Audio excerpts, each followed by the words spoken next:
Hello jams, कैसे हो सब लोग? यस, वेरी गुड इवनिंग, स्वागत है। फोकस बैच कॉस्टिंग आज आ चुके हैं हम लोग लेक्चर नंबर 10 में। तो सीए इंटरमीडिएट सितंबर 2024 अटेम्प्ट को टारगेट करते हुए फोकस बैच आपके लिए 100% free on YouTube by the team ultimate CA. मैं आप लोगों के लिए डेली आता हूं 9 PM टू 10 PM लेके सब्जेक्ट कॉस्टिंग। और आज का हमारा एजेंडा है एक्टिविटी बेस्ड कॉस्टिंग को शुरू करना। तो chapter 4 activity based costing part number 1, I think chapter 5 होगा ये। मैं इसको करेक्ट कर देता हूं, it's not chapter 4, it's chapter 5। ठीक है, तो एक्टिविटी बेस्ड में हमने 2 लेक्चर प्लान किए हुए हैं, एक आज का लेक्चर और कल का लेक्चर। इस 2 लेक्चर में हमारा activity based costing ABC complete हो जाएगा। ठीक है, तो ये पूरा प्लान मैंने लेक्चर 1 में आपके लिए शेयर किया था। इस प्लान के हिसाब से हम लोग चल रहे हैं और 24 और 25 जुलाई मतलब आज और कल में एबीसी कंप्लीट होना है with God's grace. Fortunately touch wood, हम लोग जैसा प्लान किए वैसा चल रहा है, that's great. And we will try our best कि पूरा का पूरा प्लान हमारा ऐसा ही एग्जीक्यूट हो पाए जैसा हमने सोचा था। ठीक है सर, जैसा कि मैं आपको बोला, हर चैप्टर को करने से पहले उसको रिवाइज करके आना बहुत जरूरी है। तो मुझे ये हर बार बताने की जरूरत नहीं है। शेड्यूल आपको डे 1 में दिया गया था, आज एबीसी करवाना था तो एबीसी रिवाइज हो जाना चाहिए था। ये बहुत इंप्लाइड वाली बात है। तो आप में से कितने बच्चे हैं जिन्होंने एबीसी का रिवीजन वन शॉट से या सेल्फ करके आए हुए हैं? अगर आप करके आए तो आई रियली अप्रिशिएट दैट।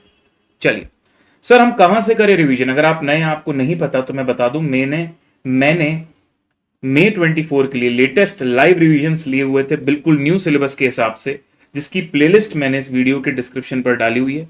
आप वहां जाइए और वहां जाके उस प्लेलिस्ट से जो भी रिस्पेक्टिव चैप्टर आपको रिवाइज करना है कर सकते हैं। बहुत बढ़िया भाई, Rishikesh, man of game, Tanisha and Sheikh, Nancy, Piyush, commerce, Nachiket, Jayesh, Goyal, very very good यार, बहुत बढ़िया, बेहतरीन बच्चों। जो भी मेरे हैंड रिटन पीडीएफ है मैं उन्हें ट्रैकर में भी डाला हुआ है और टेलीग्राम में भी मैंने आपके साथ शेयर किया हुआ है। इन सब चीज़ों के बावजूद भी अगर आपको लगता है कि आपके कॉन्सेप्ट्स वीक हैं और आप वन शॉट रिवीजन की वीडियोस या फोकस बैच में कुछ समझ नहीं पा रहे हैं, तो I will suggest you to go for the fast track batch of costing, जो कि अवेलेबल है ultimatece.com पर। ठीक है, तो लेट्स गेट स्टार्टेड। चलिए शुरू करते हैं सर। मैं हूं रेडी, उम्मीद करता हूं आप भी हैं रेडी। तो are you ready guys? Give me the victory sign. How's the जोश एवरीवन? Super high. चलिए शुरू करते हैं in the count of 5 4 3 2 1 and 0। Here we go. चलिए, तो लेक्चर क्रमांक 66। अरे ये कौन सा लेक्चर खुल गया? 6 नहीं है भाई, 10 है। गलत स्लाइड खुल गई। अरे गलत स्लाइड खुल गई भाई, गलत स्लाइड खुल गई। ये है सितंबर। ठीक है, लेक्चर नंबर 10 आवेगा, एबीसी पार्ट 1। वही मैं बोला 66 कहां से दिखने लगा रे बाबा, अभी तो 10वां लेक्चर है। 66 तो हमारा प्लान भी नहीं है इतना सारा लेने का। ठीक, तो सबसे पहले पीवाईक्यू का एक सवाल मैं आपके सामने लाया हूं सीधे जुलाई 21। इसका रीजन बताता हूं कि रिसेंट में पीवाईक्यू के क्वेश्चंस जो हैं सर कुछ खास नहीं है। हालांकि मैं आपको मई 24 में जो पेपर में क्वेश्चन आया वो कल करवाने वाला हूं, और लेटेस्ट आरटीपी में जो सवाल आए हैं वो भी कल करवाने वाला हूं। लेकिन अगर हम उनको छोड़ दें तो उनके अलावा जो पुराने हमारे पीवाईक्यूज और आरटीपीज हैं उसमें जो सिलेक्टेड क्वेश्चन है वो मैं आपके लिए लेकर आया हूं। ठीक है, बहुत सीएमए स्टूडेंट है तो क्या इसको देख सकते हो? अगर आपका ये टॉपिक है सिलेबस में तो आप देख सकते हो। बाकी एग्जैक्टली मुझे कंटेंट पता नहीं है तो I can not comment. You can check it by yourself कि स्टडी मैट ऑफ आईसीआई और स्टडी मैट ऑफ सीएमए अगर वो दोनों सेम टॉपिक्स बोल रहे हैं तो फिर कोई प्रॉब्लम नहीं, आप डेफिनेटली कर सकते हो। जुलाई 2021 का ये सवाल आपके सामने, आइए मेरे साथ रीड करिए। लिखा है PQR limited is engaged in the production of 3 products P, Q and R। Company calculate करती है एक्टिविटी कॉस्ट रेट। सबको पता है ना, एक्टिविटी की कॉस्ट ली जाती है, कॉस्ट ड्राइवर की एक्टिविटी ली जाती है और डिवाइड करके सर एक्टिविटी वाइज रेट निकाली जाती है। ठीक है, तो हमारे पास 3 एक्टिविटी दी हुई है, direct labour hours, production run, quality inspection. तीनों की कॉस्ट ड्राइवर कैपेसिटी और तीनों की कॉस्ट हमको अवेलेबल है, तो it's very simple to calculate the rates. हाँ जी सर। फिर दिया है consumption of activities during the period. कौन से प्रोडक्ट को बनाने में आपके तीनों एक्टिविटी का कितना कितना कंजम्पशन हुआ है वो भी आपको क्वांटिटी में दिया हुआ है। Now compute the cost allocated to each product from each activity. Compute the cost of unused capacity for each activity. अगर मैं पहले दो पार्ट की बात करूं, if I just talk about the first two parts of the question, sir it's very simple. कुछ भी नहीं उसके अंदर. इस सवाल के प्रथम दो पार्ट में कोई दम की चीज है ही नहीं. पर जो तीसरा पार्ट है ना, it is the reason why I have taken this question in the focus batch. पढ़िए third part. A potential customer has approached the company for the supply of 12,000 units of a new product S to be delivered in the lots of 1,500 units per quarter. This will involve initial design cost of 30,000 and per quarter production will involve the following: 18,000 rupees का material, 1,500 का labor hours, number of production run, number of quality inspection. Prepare a cost sheet segregating direct and indirect cost and also compute the sales value per quarter of producing S using ABC system considering markup of 20% on cost. ठीक है, जो भी total cost आएगी उसमें 20% जोड़ के selling price पता कर रहे हैं. Thank you so much Imaduddin. चलिए चलते हैं हम हमारी नोटबुक में और इस प्यारे से अच्छे से सवाल का पहले दो पार्ट करते हैं बेसिक अंडरस्टैंडिंग के लिए. पहले दो पार्ट जब हो जाएंगे तो उसके बाद फिर हम थर्ड पार्ट की तरफ जाएंगे जहां पर मेनली हमको वो चीज सीखनी है जो इस क्वेश्चन में खास है. Specialty of this question. Here it is. तो मैं यहां पर आपके सामने लेकर आ गया हूं इसका सॉल्यूशन PYQ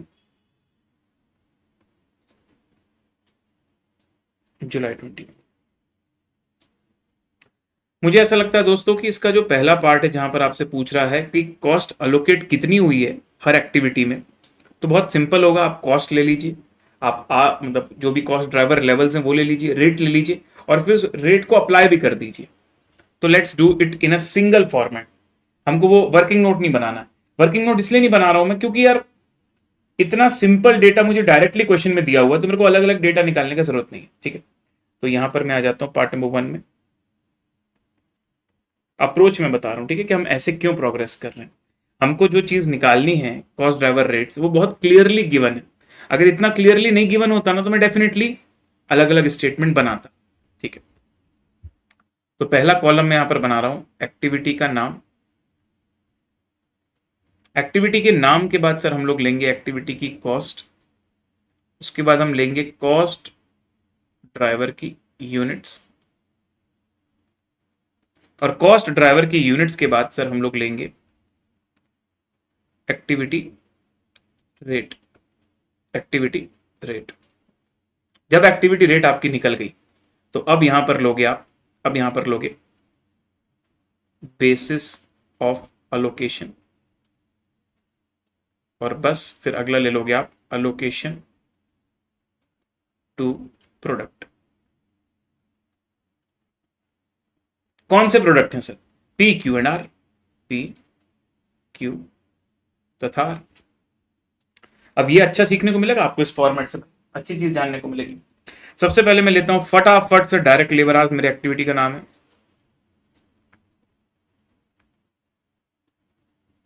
उसकी बजटेड कॉस्ट मैंने ले ली 3 लाख रुपीस. कॉस्ट ड्राइवर की यूनिट मुझे दिए 30,000 लेबर आवर्स. क्या मुझे कोई रेट बताएगा? सर 3 लाख अपॉन 30,000 मतलब 10 रुपीज पर आवर की हमारी एक्टिविटी वाइज रेट निकल गई. और तीनों प्रोडक्ट में हमारे कितने कितने 10:8:6 या बेसिकली 10 के 8 के और 6 के इतने नंबर ऑफ आवर्स लगे. तो क्या मैं 10 रुपीज की रेट लेकर क्या मैं 10 रुपीज की रेट लेकर सीधे मल्टीप्लाई कर सकता हूं?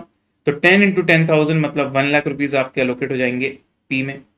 10 इंटू 8,000 मतलब 80,000 आपके एलोकेट हो जाएंगे क्यू में. 10 इंटू 6 मतलब 60,000 आपके एलोकेट हो जाएंगे प्रोडक्ट आर में. बॉयज एंड गर्ल्स ध्यान से देखिए. ठीक है सर, ये जो आपने एलोकेट किया उसका वर्किंग नोट बना सकते हैं. देखो जैसा मैं अभी कर रहा हूं ऐसा तो बिल्कुल करना है, बिल्कुल कर सकते हो आप. पर इससे लंबा करोगे मतलब आप अगर इसको दो पार्ट में करोगे कि पहले आप रेट अलग निकाल रहे हो फिर अलोकेशन अलग कर रहे हो तो ज्यादा करने में कभी नंबर नहीं कटता. Don't worry. ठीक है, तो चीज वही करोगे अगर आप, तो क्यों नंबर कटेगा? आपको सोचने वाली बात है. बिल्कुल नहीं कटेगा, डोंट वरी. फिर आता है सर प्रोडक्शन रन्स. ऐसे खर्चे जो प्रोडक्शन रन से कनेक्टेड है, कि जितनी बार प्रोडक्शन होता है उतनी बार होते हैं सर। तो इसकी कॉस्ट हमको दी है 1,80,000 और इसका जो ड्राइवर है वो 600 प्रोडक्शन रन्स। तो क्या आप मुझे रेट बताएंगे sir? 1,80,000 divided by 600 production run मतलब 300 पर प्रोडक्शन रन, पर प्रोडक्शन रन। और कितने कितने प्रोडक्शन रन तीनों में हुए? 200, 180, 160। 200, 180, 160, 200, 180, 160। बस रेट रखी है हमारे पास 300 की, इंटू 200 मल्टीप्लाई कर दिया, 60,000 आ गया। ठीक है, उसके बाद 180 है, उसको 300 से मल्टीप्लाई कर दिया तो 54,000 आ रहा। उसके बाद 160 है, उसको 300 से मल्टीप्लाई कर दिया तो 48,000 हमारी वैल्यू आ रही है। ठीक है, ये है प्रोडक्शन रन्स। प्रोडक्शन रन के बाद तीसरी एक्टिविटी हमारे पास दी है क्वालिटी इंस्पेक्शंस। तो क्वालिटी इंस्पेक्शन की जो बजटेड कॉस्ट है दैट इज 2,40,000। उसके बाद नंबर ऑफ रन्स की बात करूं तो 8, या इंस्पेक्शंस की बात करूं तो 8,000 इंस्पेक्शंस हमारे हो रहे हैं। और अगर हम रेट निकालें 2,40,000 डिवाइडेड बाई 8,000 तो it is 30 rupees per inspection, 30 rupees per inspection. ठीक है सर, अब बेसिस ऑफ अलोकेशन देख लीजिए किसमें कितने इंस्पेक्शन है। 3K, 2.5K and 1.5K। 3,000 into 30 करूंगा तो डेफिनेटली 90,000 आएगा। 2,500 इंटू 30 करूंगा तो 75,000 आएगा। और 1,500 इंटू 30 करूंगा तो 45,000। इस तरीके से सर हमारे जो कॉस्ट हैं सर वो तीनों की तीनों अलोकेट होगी।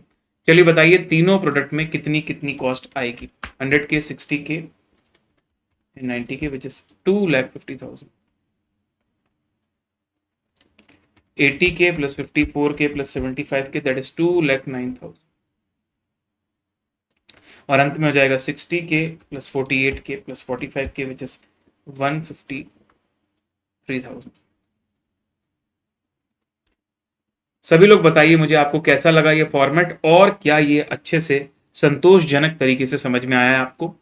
ठीक है, ये मैंने कंबाइंड स्टेटमेंट इसलिए बनाया क्योंकि क्वेश्चन में बहुत क्लियर डेटा डायरेक्टली दिया हुआ था। ना तो मुझे कॉस्ट के ड्राइवर्स फाइंड आउट करने थे, ना तो मुझे कॉस्ट फाइंड आउट करनी थी, सब कुछ डायरेक्टली गिवन था। इसलिए एक सिंगल टेबल में हमने रेट भी निकाल दी और उसी टेबल में हमने अलोकेशन भी कर दिया। अगर हम दोनों की सेपरेट टेबल भी बनाते हैं तो कोई नुकसान नहीं है, बिल्कुल आप कर सकते हो अपने तरीके से, डोंट वरी। ठीक है दोस्त, चलो let me come to part number 2, compute the cost of unused capacity of each activity. बेटा आपको याद नहीं आ रहा हो तो अलग बात है, बट स्टडी मैट में आपके वन शॉट रिवीजन में आपने अनयूज्ड कैपेसिटी का कॉन्सेप्ट पढ़ा तो जरूर होगा। दूसरा या तीसरा क्वेश्चन में अनयूज्ड कैपेसिटी वाला करवाता हूं।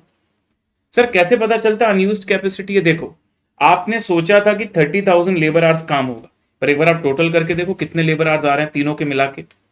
सर 10,000, 8,000, 6,000, 24,000 हो रहा है, तो 6,000 घंटे कम काम हुआ ना। आपने सोचा था 600 प्रोडक्शन रन का प्लान किया था आपने, पर 200, 180 और 160, तो 540 प्रोडक्शन रन हुए। आपने 8,000 इंस्पेक्शन सोचा था, लेकिन इंस्पेक्शन कितने हुए? 7,000 हुए। तो this will all give you the, अच्छा तो इसको हम इसका भी निकालने का अच्छा तरीका है। तो यहां पर मैं डालता हूं cost of unused capacity of each activity. इसको भी देखिएगा मैं कैसे शॉर्टर तरीके से निकालता हूं। ठीक है, तो यहां पर मैं बोलूंगा सर सबसे पहले एक्टिविटी का नाम, what is the name of the activity. Okay, will write the name of the activity. उसके बाद हम देखेंगे कॉस्ट अलोकेटेड टू प्रोडक्ट।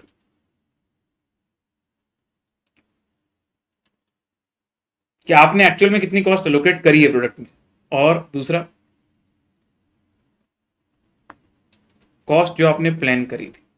अब इन दोनों के बीच में जो डिफरेंस आएगा that is cost of unused capacity.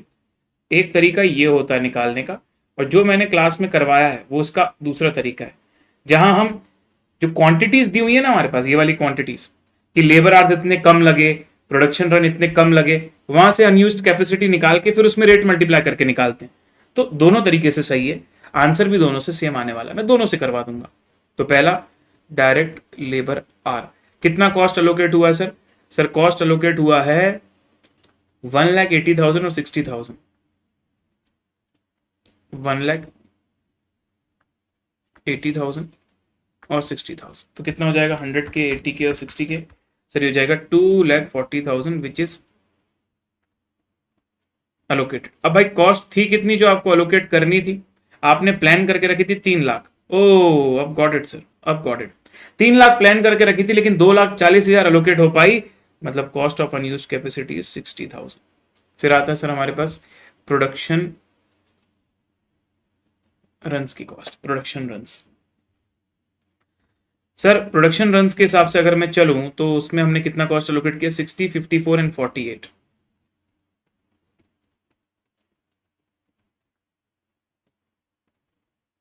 तो बताइए बॉयज एंड गर्ल्स कितना आना चाहिए? 60,000, 54,000, 48,000 गिव्स यू 162K, और प्लान्ड कॉस्ट थी 180 की। Will you tell me what is one cost of unused capacity? That is 18,000। Cool everybody. और तीसरा है क्वालिटी इंस्पेक्शन। क्वालिटी इंस्पेक्शन में जो कॉस्ट अलोकेट कर पाए 90, 75 और 45।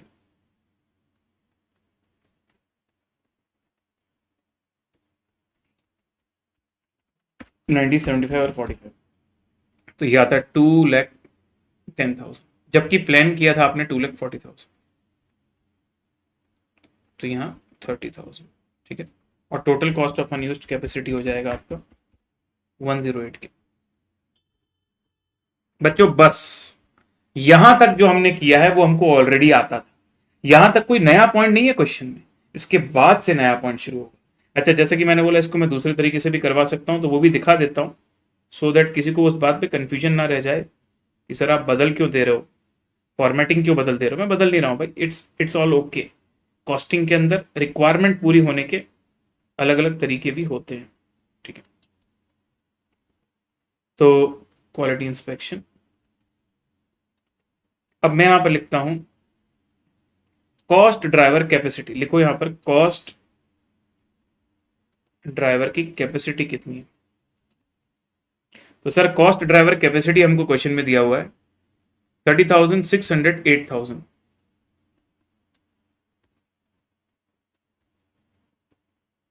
इसी के बेसिस में आपने रिकवरी। अब यहां पर लिखता हूं कॉस्ट ड्राइवर यूज कितना हुआ? तो सर 10,000, 8,000, 6,000, 24,000 यूज हुआ है। यहां पर 200, 180 और 160, 200, 180 और 160, मतलब 540 यूज हुआ है। और तीसरे नंबर पर 3,000, 2,500 और 1,500, 7,000 यूज हुआ है। तो बताइए व्हाट इज अनयूज्ड कैपेसिटी। पहले हम लोग अनयूज्ड कैपेसिटी निकालते हैं, फिर उसमें रेट मल्टीप्लाई कर देंगे, तो वापस से वही चीज आ जाएगी कॉस्ट ऑफ अनयूज्ड कैपेसिटी। तो ये 6,000 हो गया, ये 60 हो गया, ये 1,000 हो गया। रेट हमको तीनों की निकली हुई है, तीनों की रेट है 10, 300 और 30। 10, 300 और 30। अब आप वेरीफाई करके देख लो, 6,000 इंटू 10 आ रहा है सेम, 60 इंटू 300 आ रहा है 18,000, 30,000। क्या ऊपर के और इसके नीचे के फिगर दोनों स्टेटमेंट में सेम आ रहे हैं? अब आप समझ गए सर, आप ऊपर वाले तरीके से करके आ गए तो भी पूरे नंबर मिलेंगे, नीचे वाले तरीके से करके आ गए तो भी पूरे नंबर मिलेंगे। That is the beauty of costing. If you understand the concept, the way you solve it does not matter. Requirement पूरी होनी चाहिए और आंसर मैच करना चाहिए, कैलकुलेशन सही रहने चाहिए तुम्हारे। पार्ट नंबर 3 में आता हूं अब मैं, बढ़िया से फिर से पढ़ेंगे हम लोग पार्ट 3 को। इसी के लिए मैंने ये क्वेश्चन लिया है मेनली। ओके, एक पोटेंशियल कस्टमर है जिसने कंपनी को अप्रोच किया और कह रहा है सर हमें 12,000 यूनिट्स ऑफ न्यू प्रोडक्ट चाहिए। कंपनी बनाती है PQR, पर वो कस्टमर कंपनी के पास आया, उस कस्टमर को पता है कि हाँ एस भी बन सकता है, सिमिलर चीज होगी एस भी, तो उसने कंपनी से ये प्रपोजल रखा कंपनी के सामने कि मुझे ना ये वाला प्रोडक्ट चाहिए जो आप बनाते नहीं हो, पर क्या आप मेरे लिए स्पेशली बनाओगे? मुझे इसकी 12,000 यूनिट्स चाहिए और हर क्वार्टर में 1500 यूनिट्स चाहिए। तो एक बार में मैं आपसे पूरी नहीं ले सकता, बट मैं आपको एक ऑर्डर देता हूं कि आप मुझे हर क्वार्टर 1500 यूनिट्स बना के भेजो। तो कस्टमर हमारा गारंटी हो गया सर। कस्टमर हमारा गारंटी हो गया कि आने वाले 8 क्वार्टर तक, मतलब 2 साल तक 1500 यूनिट हर क्वार्टर बना के उसको बेचते रहो। ठीक है, पर क्या है ना सर, क्योंकि नया प्रोडक्ट है तो कुछ चीजें पहली बार लगती हैं। क्योंकि नया प्रोडक्ट है तो मुझे डिजाइनिंग पहली बार करनी पड़ेगी ना। तो एक बार में मुझे डिजाइनिंग कॉस्ट लग जाएगी 30,000 की। देखो, बना बनाया प्रोडक्ट होता तो मुझे डिजाइनिंग नहीं करनी पड़ती। क्योंकि नया प्रोडक्ट आया है तो मुझे मेरे यहाँ डिजाइनिंग करवानी पड़ेगी कि इसको बनाना कैसे, उसका फॉर्मेट ऑर्मेट जो भी है, उसका सांचा वाचा सब कुछ बनाएंगे। तो 30,000 रुपीज हमारी इनिशियल कॉस्ट होगी डिजाइनिंग की। और उसके बाद जो हर क्वार्टर में हमको 1500 यूनिट्स बनानी है ना, उस 1500 यूनिट बनाने में कितने रुपए का मटेरियल लगेगा वो दिया हुआ है, कितने नंबर ऑफ आवर्स लगेंगे वो दिया है, कितने नंबर ऑफ प्रोडक्शन रन लगेंगे वो दिया है, कितने नंबर ऑफ क्वालिटी इंस्पेक्शन वो दिया है। और फिर बोल रहा है डायरेक्ट कॉस्ट को अलग करो, इनडायरेक्ट कॉस्ट को अलग करो और बताओ कि पर क्वार्टर सेल्स वैल्यू कितनी होनी चाहिए, सेल्स वैल्यू पर क्वार्टर। ठीक है सर। तो पार्ट 3 में हमारी रिक्वायरमेंट है कैलकुलेशन ऑफ सेल्स वैल्यू पर क्वार्टर। किस चीज का sir? Product S, of product S. ठीक है सर। तो ये स्टेटमेंट जैसा बनाएंगे, पर्टिकुलर्स और अमाउंट।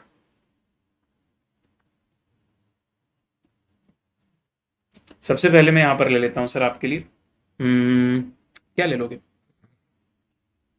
डायरेक्ट मटेरियल तो will remain same. Sir direct material कौन सी कॉस्ट में आएगा? वेरिएबल ना, तो उसने बोला था वेरिएबल और फिक्स अलग दिखाना, तो पहले वेरिएबल दिखा देता हूं। डायरेक्ट मटेरियल हमारा लगेगा 18,000 गिवन है, उसमें मुझे कुछ कंप्यूट नहीं करना है। फिर डायरेक्ट लेबर आवर्स, ये भी जितना एक्टिविटी कंजम्पशन होगा उसके हिसाब से लगेगा, तो 1500 आवर्स लगेंगे आपको। और रेट आप ऊपर निकाल के रखे हो तो वो रेट आपको काम आ जाएगी। क्या रेट निकली? 10 रुपीज पर आवर। तो 15,000 आपकी होगी लेबर आवर्स की कॉस्ट। उसके बाद प्रोडक्शन रन, कितने प्रोडक्शन रन बोले? 15। और एक प्रोडक्शन रन का आप 300 रुपए चार्ज करते हो, तो 15 3 जा 45। उसके बाद प्रोडक्शन रन के बाद हमारे पास दिया क्वालिटी इंस्पेक्शन। तो क्वालिटी इंस्पेक्शन में मेरे पास आएगा 250 number of inspections into rate is 30, which will be 7,500। इसके बाद सर फिक्स्ड कॉस्ट लेता हूं मैं, अब एक फिक्स्ड कॉस्ट लेता हूं। ठीक है सर, फिक्स्ड कॉस्ट है हमारा ये वाला, क्या बोलते हैं, डिजाइनिंग कॉस्ट। डिजाइन कॉस्ट हमारा फिक्स्ड कॉस्ट है कितने रुपए का? 30,000। दोस्तों मैं तुमसे पूछना चाहूंगा, डिजाइनिंग कॉस्ट तुम्हारा 30,000 है, वन टाइम कॉस्ट है, ये हर क्वार्टर में नहीं लगेगा। तो क्या पूरा 30,000 में एक क्वार्टर में बांट दूं या स्प्रेड होना चाहिए? क्या बोलते हो भाई? ये पूरा 30,000 एक ही क्वार्टर में बांट दूं या टोटल जितने क्वार्टर्स होंगे उसमें स्प्रेड होना चाहिए? तो आइए नीचे एक वर्किंग नोट बनाता हूं और यहां लिखता हूं calculation of number of quarters, number of quarters जितने दिन हमको सप्लाई करनी है। तो टोटल सर हमको ऑर्डर मिला है 12,000 यूनिट्स का, और हर एक क्वार्टर में हम 1500 यूनिट डिलीवर करते हैं। तो अब आप ही मुझे बताएंगे कि how many number of quarters में हमारी डिलीवरी पूरी हो पाएगी। It will take us 8 quarters to complete the delivery, और मैं एक क्वार्टर की कॉस्ट निकाल रहा हूं। तो I will spread this initial design cost of 30,000 across the 8 quarters, मतलब एक क्वार्टर की कॉस्ट में आई विल टेक ओनली 3750। तो ये हो गया मेरा total cost. Are we left with any other cost?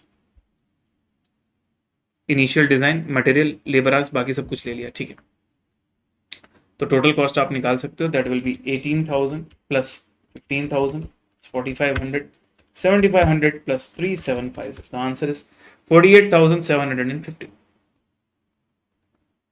Rupees. Cool boys and girls, yes total cost is cool year. अब मुझे यहां मार्कअप जोड़ना है। मार्कअप मतलब जिसमें बाकी बची हुई सारी चीजें आ गई, प्रॉफिट ऑफिट मार्जिन सब कुछ। कॉस्ट में वो चीज जोड़ के सीधे सेल्स वैल्यू मिल जाती है। तो 20% अगर मैं इसमें जोड़ देता हूं तो आ जाएगा 58,500 माई सेल्स वैल्यू। चलिए अब एक बार आंसर मैच करके संतोष ओपी कर लेते हैं। Third 3750 and so on so on so on.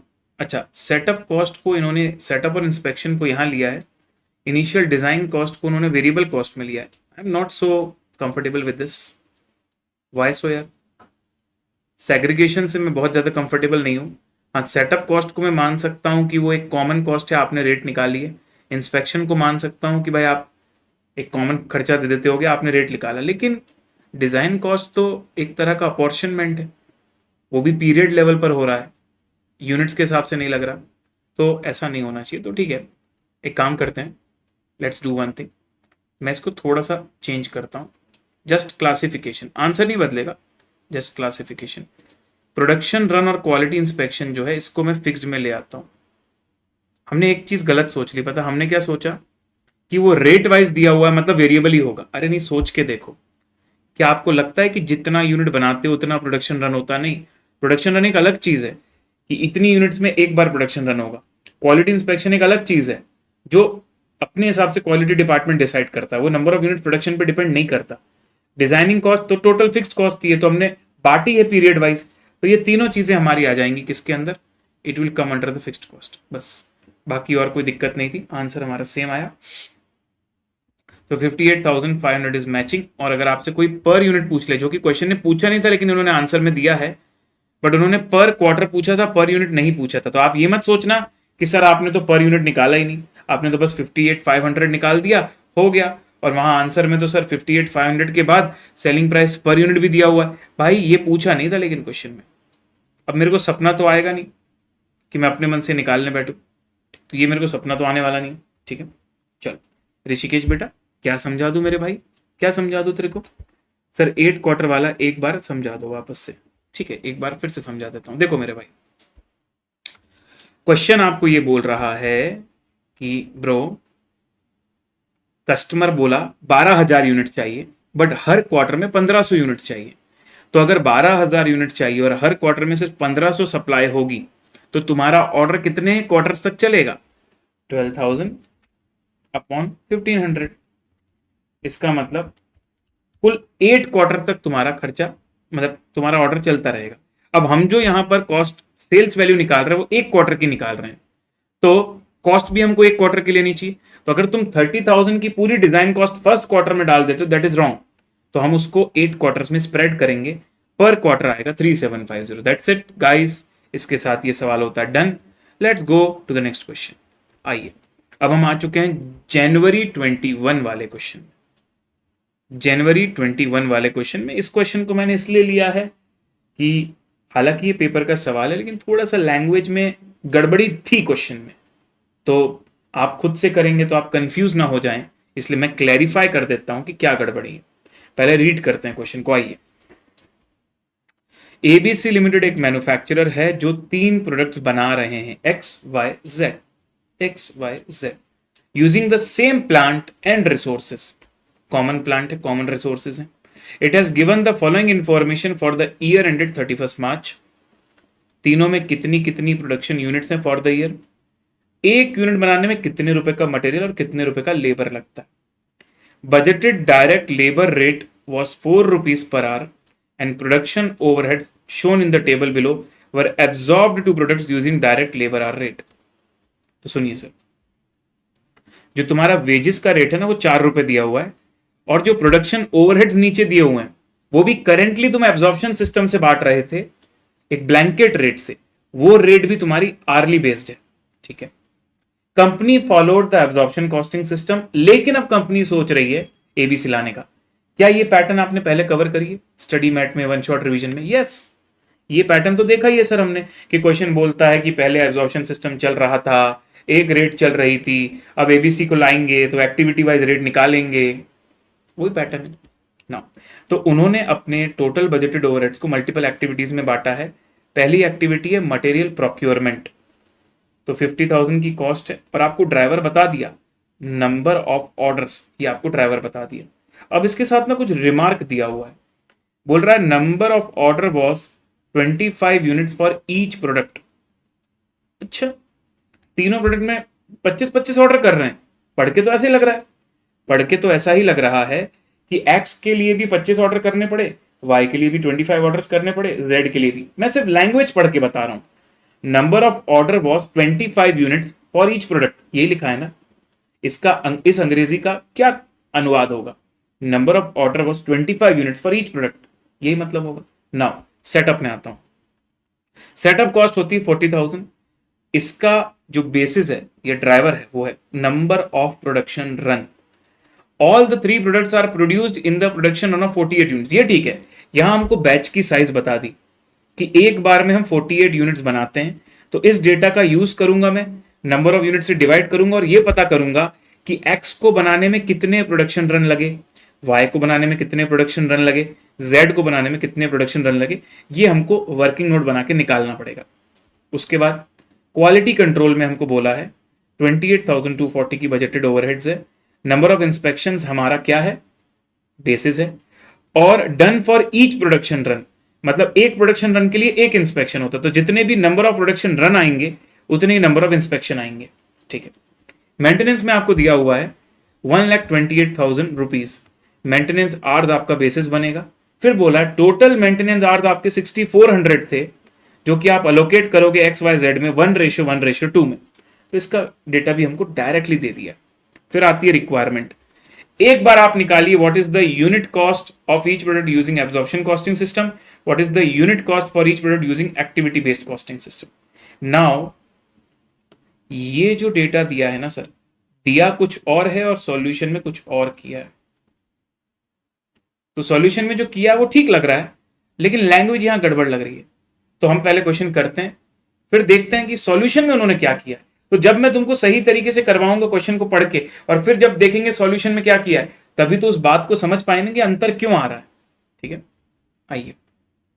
तो PYQ जनवरी 2021 का ये सवाल है। मैं पहले सवाल को कॉपी कर लेता हूं शीट के लिए।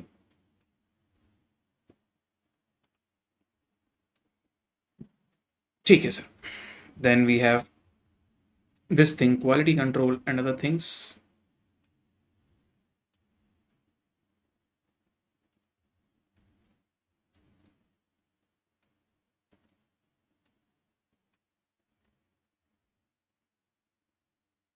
ओके, एब्जॉर्प्शन सिस्टम में तो कोई प्रॉब्लम नहीं है सर, निकाल देंगे एब्जॉर्प्शन सिस्टम के लिए हम लोग। तो पहले एक वर्किंग नोट बना लेता हूं मैं। Working note number 1, calculation of absorption rate. भाई एब्जॉर्प्शन रेट निकालूंगा तभी तो एब्जॉर्ब कर पाऊंगा। तो क्या फॉर्मूला होता है? Budgeted overheads divided by basis. Question में बेसिस हमको क्लियरली दिया हुआ है। क्या बेसिस दिया हुआ है? Using direct labour hour. तो यहां आ जाएगा बजटेड लेबर आवर्स। अब सर बजटेड ओवरहेड्स तो हमको दिए हुए हैं, कैसे? 50,000 40,000 इन सबको जोड़ देता हूं। 50,000, क्वेश्चन में टोटल कहीं नहीं दिया डायरेक्टली, पर ठीक है स्प्लिट करके दिया, तो it's easy to understand that इन सबका टोटल ही हमारा बजटेड ओवरहेड्स हो। एंड 1,28,000। बट सर सवाल ये उठता है, क्या हमको डिनोमिनेटर का डेटा डायरेक्टली क्वेश्चन में गिवन है? क्या उन्होंने हमको ये बताया है what is the total labour hours, what is the budgeted labour hours? क्या ये सवाल में दिया हुआ है what is the budgeted labour hours? The answer is no. लेकिन क्या कोई तरीका है क्वेश्चन में बजटेड लेबर आवर्स निकालने का? तो आंसर इज यस। तो मैं वर्किंग नोट के ऊपर एक और वर्किंग नोट बना रहा हूं। तो वर्किंग नोट 1 को कंप्लीट करने के लिए मुझे वर्किंग नोट 2 लगेगा। Calculation of direct labour hours. ठीक है सर, निकालते हैं। आप देखो ध्यान से, आपकी डायरेक्ट लेबर 18 रुपए है और यहां दिया है कि रेट है 4 रुपए। इससे आप ये पता कर सकते हो कि एक्स को बनाने में कितने घंटे लगते हैं। अच्छा, एक्स की एक यूनिट बनाने में 18 रुपए लगे हैं और 1 घंटे का 4 रुपीज लगता है, मतलब कितने आवर्स में एक्स बनता है। वाई की एक यूनिट बनाने में 20 रुपए लगे हैं और 1 घंटे के 4 रुपए लगते हैं, इसका मतलब 5 घंटे लगते हैं तब वाई बनता है। सिमिलरली 30/4 करोगे तो जेड का आएगा। तो पहले हम लोग इसी वर्किंग नोट से यहाँ पर मैं तीनों का नाम लिख देता हूँ, एक्स वाई जेड पर्टिकुलर्स, और सबसे पहले यहां पर मैं लेता हूं वेजेस पर यूनिट, जो क्वेश्चन में हमको क्लियरली गिवन है, that is 18 rupees, 20 rupees and 30 rupees. इसमें मैं डिवाइड कर देता हूं वेज रेट। वेज रेट क्या है sir? 4 rupees per our, 4 rupees per our, 4 rupees per our. इससे मुझे अब ये पता चल जाएगा कि अगर एक यूनिट बनाने में 18 रुपए लगे तो आर्स कितने लगे। तो यहां से निकल जाएगा आर्स पर यूनिट। इसके लिए मैं इस ए को और इस बी को आपस में डिवाइड करूंगा, और बहुत कॉमन सेंस से तुम समझ जाओगे। देखो ना यार, 18 रुपए लगे हैं और लगते हैं 4 रुपए 1 घंटे के, तो कितने घंटे लगे होंगे सर? 4.5 आवर्स लगते होंगे एक्स को बनाने में। 20/4 वाई को बनाने में 5 आवर्स लगते होंगे। 30/4 जेड को बनाने में 7.5 आवर्स लगते हैं। Cool everyone? ठीक है, अब मैं यहां पर लिखता हूं यूनिट्स ऑफ प्रोडक्शन। हमने टोटल कितनी यूनिट्स बनाई एक्स वाई जेड की, या जो प्लान कर रहे हैं हम लोग? 1200, 1440 एंड 1968। तो इन सबको मल्टीप्लाई करके अब टोटल आवर्स हम निकाल सकते हैं। तो 4.5 into 1200 which is 5400 hours, M plus 1440 into 5 which is 7200 hours, M plus 1968 into 7.5 which is 14,760 hours. Memory recall आ जाएगा 27,360 आवर्स। और मुझे इस यही टोटल तो चाहिए ना मुझे। I am concern about this total only 27,360, वही 27,360 यहाँ डिवाइड होगा। ओ सर, देख के लग रहा था क्वेश्चन में कुछ है नहीं, पर लेबर आवर्स का कैलकुलेशन ही इतना टाइम ले गया। जी हाँ, 50,000 plus 40,000 plus 28,240 plus 128K divided by 27360, the rate is 9 rupees per hour. ये हमारी होगी एब्जॉर्प्शन रेट। अब एक बार एब्जॉर्प्शन रेट निकल जाती है ना, तो फिर पार्ट नंबर 1 तो तुम आराम से कर सकते हो, that is unit manufacturing cost या यूनिट कॉस्ट। ऐसे कुछ पूछा है ना, what is the unit cost या total cost per unit using absorption method.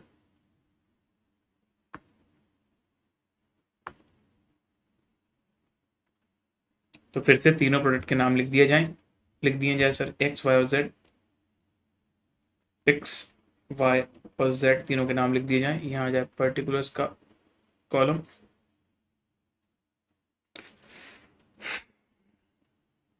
Labour are का वर्किंग ना दिखाएं तो क्या होगा? नहीं निकाल पाओगे तो क्वेश्चन अधूरा रह जाएगा, तो नंबर कट जाएंगे। क्या मन में कर लोगे इतनी बड़ी कैलकुलेशन? हाँ, बाकी अगर आप कर सकते हो मन में और आपने नहीं दिखाया तो कोई प्रॉब्लम नहीं है, एक आधा नंबर काट सकते हो। इतना कोई बहुत इंपॉर्टेंट बात नहीं है कि इसको करना ही पड़ेगा, बट मुझे ऐसा लगता है कि मन में कैसे करोगे, गलती कर जाओगे ना। ठीक है, पर्टिकुलर्स। तो यहां पर आता है सबसे पहले हमारे पास डायरेक्ट मटेरियल। तो डायरेक्ट मटेरियल हो जाएगा 90, 84, 176। ये तो क्वेश्चन में सीधे दिया है पर यूनिट। उसके बाद डायरेक्ट वेजेस या लेबर पर यूनिट, वो हमको दिया है 18, 20 और 30। अब सुनिएगा ना, यहां पर मैं ऐड करता हूं फैक्ट्री ओवरहेड्स, और वो है एट द रेट ऑफ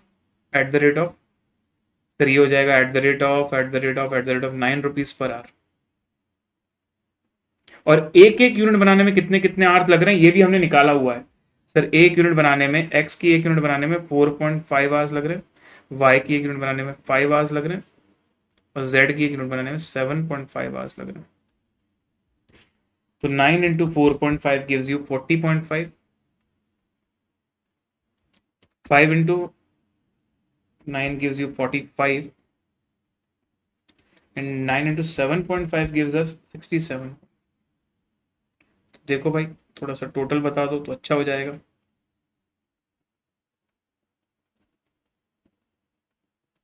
और कोई कॉस्ट क्वेश्चन में दी नहीं, तो जो दी है बस उसी के बेसिस पर हम आगे बढ़ जाएंगे।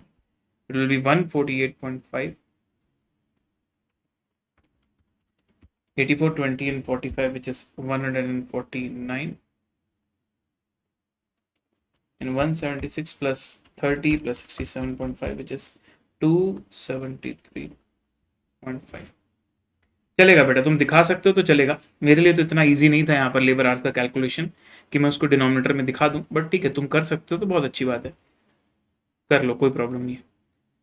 तो 148.5 आ रहा है unit cost as per absorption costing, 149 आ रहा है दूसरा, और तीसरा आ रहा है 273.5। इतना तो सबको संतोष हो पिए बेटा, इतना तो सबको संतोष होना चाहिए। अब आएगा असली मजा, पार्ट नंबर 2। पार्ट नंबर 2 जहां पर हमको एबीसी के हिसाब से निकालना है, तो फिर वर्किंग नोट बनाने पड़ेंगे। Working note number 3, working note number 3 में मैं लिख देता हूं कैलकुलेशन ऑफ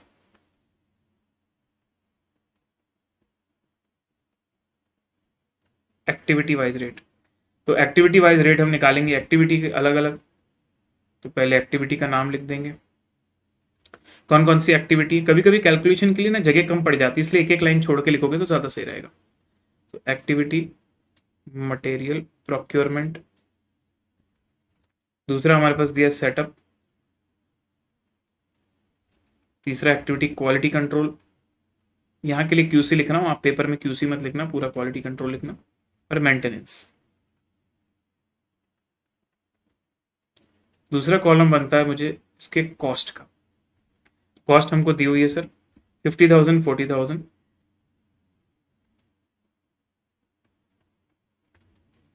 तीसरे नंबर पर 28,240 और मेंटेनेंस है 1,28,000।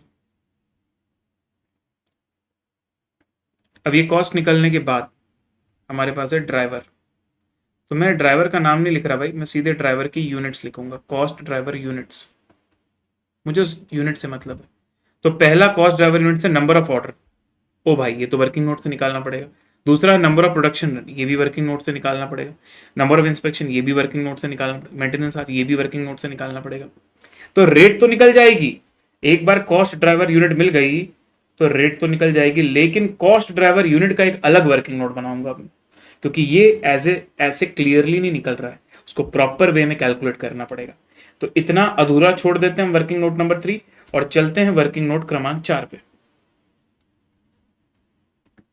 Calculation of cost driver rates.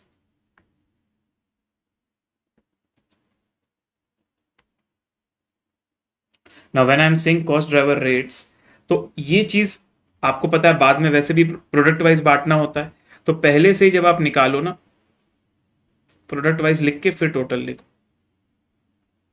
ताकि दोनों डेटा एक साथ निकलता जाए, टोटल भी निकल पाए रेट निकालने के लिए, और फिर रेट निकालने के बाद अलोकेशन करने के लिए इंडिविजुअल भी पता होना चाहिए। तो एक एक करके चलूंगा सर, जो भी आइटम दिए मेरे पास। सबसे पहले नंबर ऑफ ऑर्डर्स, तो मैं यहाँ लिख देता हूँ यूनिट्स हमारी कितनी कितनी बनी, क्योंकि उसी की बेसिस पर चीजें निकलेंगी। तो 1200, 1440 एंड 1968, इतनी नंबर ऑफ हमारी प्रोडक्शन यूनिट्स हैं। अब सुनो, बोल तो रहा है कि number of order is 25 units for each product.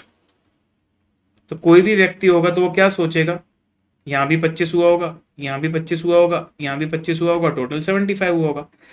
अभी लिखना मत इस चीज को, बट आप मुझे बताओ क्वेश्चन की जो लैंग्वेज है वो तो यही बोल रही है ना कि सर 25 नंबर ऑफ ऑर्डर्स हैं हर प्रोडक्ट में, number of orders was 25 units for each product, वही मैं ले लेता। लेकिन अब सॉल्यूशन देखो, वो नंबर ऑफ ऑर्डर किसी और ही तरीके से निकाल रहे हैं। कह रहे हैं total quantity divided by 1200 divided by 25, 1440 divided by 25, 1968 divided by 25। अब मेरे पास दो चॉइस है, या तो मैं बोल दूं कि क्वेश्चन गलत है, या तो मैं बोल दूं सॉल्यूशन गलत है। अब सॉल्यूशन को गलत करूंगा तो आंसर तो वेरीफाई कर नहीं पाऊंगा, इससे बेटर मैं क्वेश्चन में जाके बदल देता हूं और यहां पर करेक्ट लैंग्वेज लिखता हूं। करेक्ट लैंग्वेज होनी चाहिए थी नंबर ऑफ यूनिट्स पर ऑर्डर इज 25। एक ऑर्डर में 25 यूनिट होती हैं, तो 25 यूनिट के हिसाब से एक ऑर्डर है, तो टोटल 1200 यूनिट बनाने में कितने ऑर्डर होंगे, अब ये लैंग्वेज के हिसाब से ये कैलकुलेशन सपोर्ट करता है। कितने बच्चों को वो प्रॉब्लम समझ में आ गई जो मैं एड्रेस करना चाहता था? ठीक है, लिखा कुछ है, किया कुछ है, तो हम इस बात को एक्सेप्ट तो नहीं करेंगे कि जो लिखा है वही किया है। तो इससे बेटर हमको क्या करना चाहिए सर? इससे बेटर हमको इस लैंग्वेज को कट करके जो सही लैंग्वेज मैंने वो लिख दी, जिसके हिसाब से सॉल्यूशन हुआ है। बस यही मैं आपको समझाना चाहता था। ठीक है, अब 1440 डिवाइडेड बाय 25 करता हूं तो 57.6 आता, तो इसको 58 ऑर्डर्स ले लेते हैं हम लोग, है ना। और 1968 डिवाइडेड बाय 25, तो नंबर ऑफ ऑर्डर्स तो हमारे पॉइंट में होते नहीं है, 78.72 मतलब 79 ऑर्डर्स। तो 48, 58 और 79 मतलब 185 ऑर्डर्स हो जाएंगे हम लोग। आई होप कि आप समझ पाए कि क्वेश्चन ने क्या बोला और सॉल्यूशन में क्या किया। ये दोनों बातें मैच नहीं हो रही थी, बट हमने उसको अपने हिसाब से मॉडिफाई किया। नाउ सेटअप में हमको चाहिए नंबर ऑफ प्रोडक्शन रन्स, तो ये तो आराम से निकलेगा sir, number of production runs considering that 48 units पर रन, 48 यूनिट्स एक रन में होता है, तो 1200 units divided by 48, 1440 units divided by 48, 1968 divided by 48.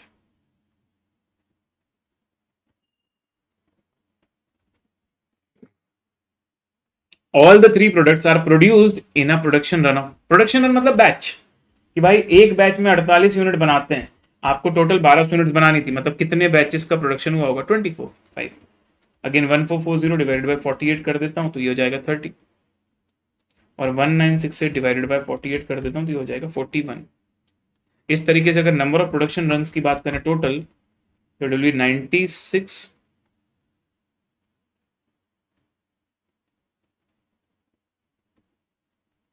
Production runs. ठीक है, ये होने के बाद तीसरी चीज बोल रहा है क्वालिटी कंट्रोल। तो क्वालिटी कंट्रोल में तो बोल दिया भाई कि जितने प्रोडक्शन रन्स हैं, ईच प्रोडक्शन रन, तो नंबर ऑफ इंस्पेक्शन जो आएगा हमारा वो सेम हो जाएगा, सेम। कॉस्ट ड्राइवर तो नंबर ऑफ इंस्पेक्शन है, लेकिन वो बोल रहा है एक प्रोडक्शन रन में एक बार इंस्पेक्शन करते हैं, एक बार बैच बनता है ना, तो एक बार इंस्पेक्शन होता है, तो जितने प्रोडक्शन रन होंगे उतने बैच हो जाएंगे, उतनी बार इंस्पेक्शन हो जाएगा। तो 96 इंस्पेक्शंस, यहां पर हमको अलग से मेहनत नहीं करनी पड़ी, एज इट इज यूज कर लिया हमने। और मेंटेनेंस में हमको मैनुअली दिया हुआ है नंबर ऑफ मेंटेनेंस आवर्स के लिए कि कितना लेना है आपको, तो number of maintenance hours is given as 6400। तो ये 6400 तो मैं सीधे रेट में यूज कर सकता हूं, लेकिन उसका स्प्लिट भी दिया है 1:1:2। तो 1600 आवर्स, 1600 आवर्स और 3200 आवर्स। ठीक है, 1600 आवर्स, 1600 आवर्स एंड 3200 आवर्स, ये आपको दिया हुआ है, it is given clearly here. चलो भाई, so boys and girls, ladies and gentleman, अब हमारा डेटा रेडी हुआ है। कैसा लगा आपको ये working note? This was one of the important thing because of which we have taken this question, जहां पर एक तो लैंग्वेज में गड़बड़ी थी वो बताना था, और दूसरा प्रोडक्शन रन इंस्पेक्शन, ये सारी चीजें अच्छे तरीके से दी हुई थी, है ना। ऐसा तो नहीं बोलूंगा कंप्लीटली कुछ नया आ गया, बट हाँ एक एक्सपोजर मिल गया और चीजों का, एकदम कुछ अलग ही आ गया ऐसा नहीं है, it's not like completely different. तो 185 ऑर्डर्स, तो 50,000 डिवाइडेड बाय 185 ऑर्डर्स मतलब रेट हो जाएगा हमारा 270.27 पर ऑर्डर, 270.27 पर ऑर्डर। और अगर मैं सेटअप्स की बात करूं तो नंबर ऑफ प्रोडक्शन रन आ जाएंगे 96,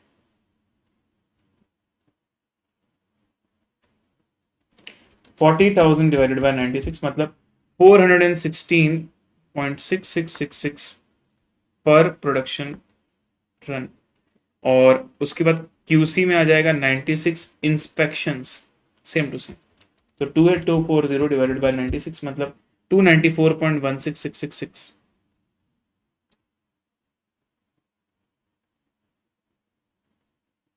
पर इंस्पेक्शन। और मेंटेनेंस में हमारे पास आ जाएगा sir 6400 hours which is already given in the question.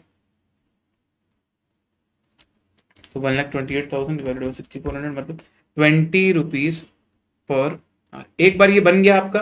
अब आपको निकालना है unit cost according to activity based costing. अब एबीसी के हिसाब से आपको यूनिट कॉस्ट निकालनी है। तो part number 2, working notes are ready. अब मैं करूंगा unit cost as per ABC, लेकिन मैं आपको पहले ही बता दूं, यूनिट कॉस्ट डायरेक्ट पहले हमको यहां पर टोटल कॉस्ट निकालनी पड़ेगी, क्योंकि आपके जो ओवरहेड्स है ना उसमें आप यूनिट कॉस्ट नहीं निकाल सकते ना सीधे, सबका अपना अलग अलग तरीका है बटने का। यूनिट लेवल पर तो दिया नहीं, वो तो एक्टिविटी लेवल पर दिया हुआ है। हर एक चीज यूनिट लेवल पर नहीं है ना कि जितनी यूनिट बन रही है उतना लग रहा है, वो तो अपनी अपनी एक्टिविटी लेवल है। कोई प्रोडक्शन रन पर बेस्ड है, कोई मेंटेनेंस आवर्स पर बेस्ड है। ठीक है, तो यहां पर मैं सबसे पहले लेता हूं डायरेक्ट मटेरियल और टोटल लेता हूं, पर यूनिट नहीं, टोटल। तो डायरेक्ट मटेरियल हमारे पास दिया है 90, तो 90 इंटू हो जाएगा 1200, उसके बाद 84 इंटू 1440, और तीसरा हो जाएगा 176 इंटू 1968।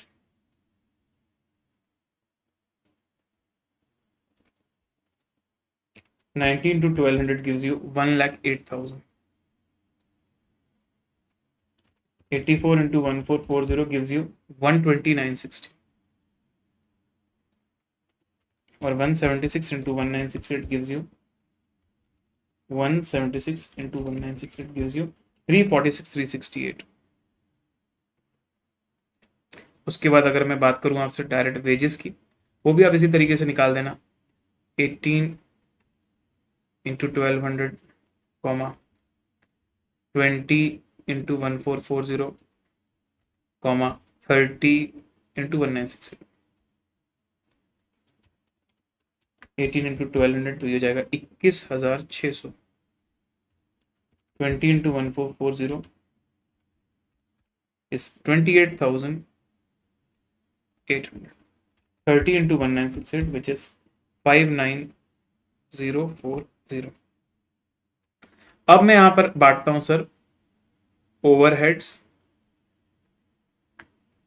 Using ABC. ठीक है, तो एक एक करके चारों आइटम लेंगे। सबसे पहले लेते हैं सर हम लोग क्या, सबसे पहले हम लेंगे material procurement 270.27। Material procurement 270.27 at the rate of 270.27 पर ऑर्डर। अब जिसमें जितने जितने नंबर ऑफ ऑर्डर्स हैं अकॉर्डिंगली आप बांट दोगे। तो नंबर ऑफ ऑर्डर्स हैं 48, 58 और 79। 48, 58, 79। चलिए मल्टीप्लाई कीजिए और कॉस्ट को बांटिए। तो 270.27 इंटू 48 राउंड ऑफ करके आ जाएगा ये 12973।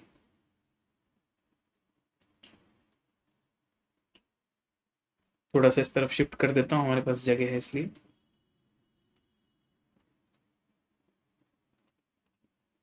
12973।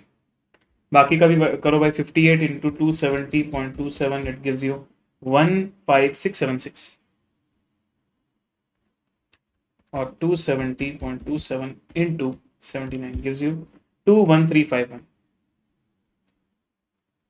आई होप यहां तक क्लियर है। मटेरियल प्रोक्योरमेंट के बाद अगली एक्टिविटी आती है सेटअप। अब सेटअप वाली एक्टिविटी का हमारा रेट आया है 416.6666 पर प्रोडक्शन रन। जब ऐसा 6666 वाला है ना बेटा, तो कभी भी उसको राउंड ऑफ मत करना। अलग अलग टाइप के डिजिट आते हैं तो राउंड ऑफ करना ठीक है, बट ऐसे कंटिन्यूटी में आता है ना तो राउंड ऑफ मत करना। तो इसमें कितने नंबर ऑफ प्रोडक्शन रन दिए? 25, 30 और 41।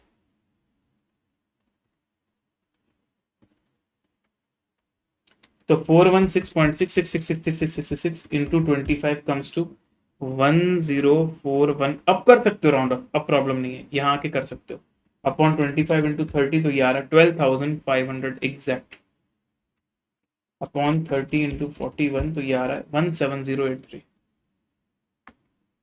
ठीक है, 17083। सेटअप के बाद तीसरा एक्टिविटी अपने पास क्या आता है दोस्त? QC 294 पॉइंट, यहां भी 16666 आ रहा है।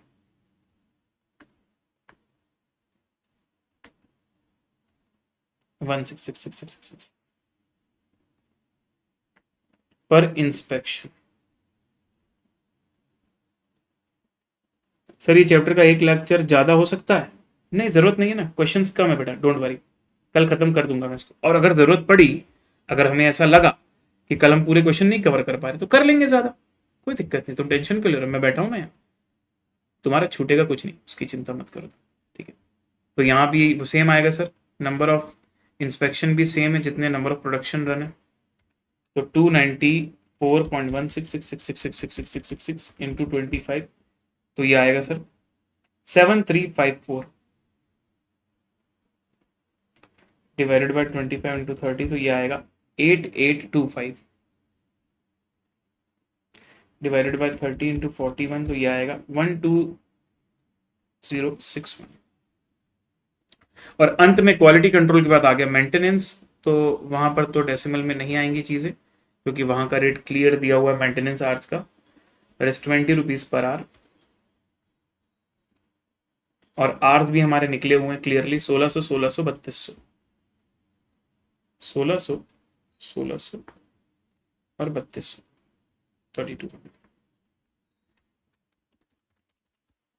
32,000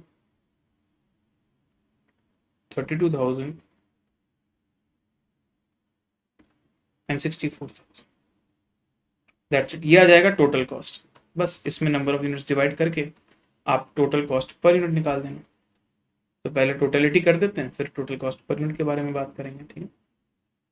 लीजिए सर, तो 1,08,000 plus 21,600 plus 12973 plus 10417 plus 7354 plus 32,000 which is 192,344।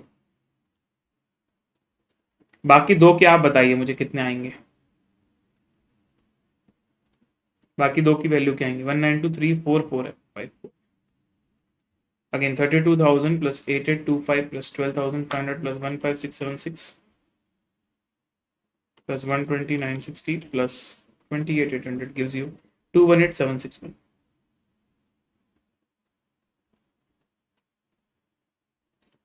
$64,000 plus 12061 plus 17083 plus 21351 plus 59040 plus 346368 519903।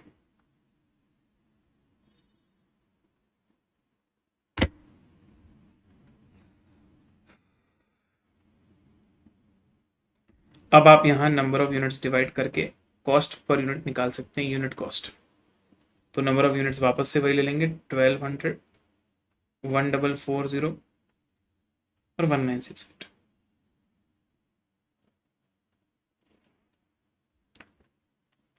One 192,344 divided by 1200 which is 160.286। 218,761 divided by 1440 gives you 151.97, 151.917, और 519903 divided by 1968 gives you 264.178। देख लेते हैं यूनिट कॉस्ट हमारी मैच करी या नहीं करी। 160.29, 151.92 and 264.18 exactly matching, no problem, ठीक है। अच्छा, उन्होंने नीचे नोट लिख दिया है, उन्होंने नीचे नोट लिख दिया है, आप ध्यान से पढ़ो, उन्होंने अपनी गलती को रेक्टिफाई करने के लिए नोट लिख दिया है। क्वेश्चन में also be solved assuming number of orders is 25 for each product. अबे अजम्पशन कैसे लें, तुमने तो खुद ही लिख दिया ये वाला लाइन, इसको कैसे इंसान अजम्पशन लेगा, ऐसा ही करेगा ना। तुम बोल रहे हो कि हमने तो ऐसा कर दिया है, लेकिन तुम्हारी मर्जी हो तो तुम 25 25 25 लिख के भी कर लेना, कोई दिक्कत नहीं। अरे भाई, जब यही लिखना था तो इससे बेटर या तो क्वेश्चन बदल देते या तो ऐसे सॉल्व कर देते। ये क्या बात होती है कि हम कुछ और तरीके से सॉल्व कर रहे हैं और तुम्हारी मर्जी हो तो तुम वैसे भी सॉल्व कर लेना। मतलब पेपर में जिन्होंने यहां पर 25 25 25 करके 75 लिखा होगा ना, उनको भी पूरे नंबर दिए गए होंगे, समझ गए ना। इस नोट को पढ़ के ये क्लू मिलता है, नीचे वाले नोट को पढ़ के सजेस्टेड आंसर में, कि जिन्होंने 25 25 25 मान के 75 यूज कर लिया है, उससे जो अलग रेट आई, उससे जो अलग आंसर्स आए, वो भी एक्सेप्टेबल हैं एज पर द क्वेश्चन, ठीक है। चलिए, कल तो इसके साथ पीवाईक्यू में जो पुराने पीवाईक्यूज हैं उनमें 2 ही क्वेश्चन खास थे, वो दोनों मैंने करवा दिया। अब कल हम लेटेस्ट पीवाईक्यू में अगर जरूरत पड़ेगी तो वो करेंगे, और उसके बाद आरटीपी में आ जाएंगे। ठीक है दोस्त, चलिए आज का सेशन यहीं पर समाप्त करते हैं। 10 ऑलरेडी बज चुके हैं। आई होप जो मैं बारीक पॉइंट समझाने की कोशिश कर रहा हूं वो आप तक मैं पहुंचा पा रहा हूं। अपना फीडबैक जरूर दीजिएगा, आपका एक एक फीडबैक बहुत इंपॉर्टेंट है। सेशन यूजफुल लग रहा हो, सीरीज इंपॉर्टेंट लग रही हो तो इसके प्लेलिस्ट को अपने दोस्तों तक पहुंचाइए, वीडियोस को लाइक कीजिए और इसमें कमेंट करके जरूर बताइएगा आपको ये सीरीज का फ्लो कैसा लग रहा है। हमने 1/3 ऑफ आवर एजेंडा कंप्लीट कर लिया। 32 लेक्चर्स का प्लान किया था, 10 लेक्चर्स हमारे हो गए। ठीक है, तो good night, take care, see you. मिलते हैं कल रात को 9 बजे।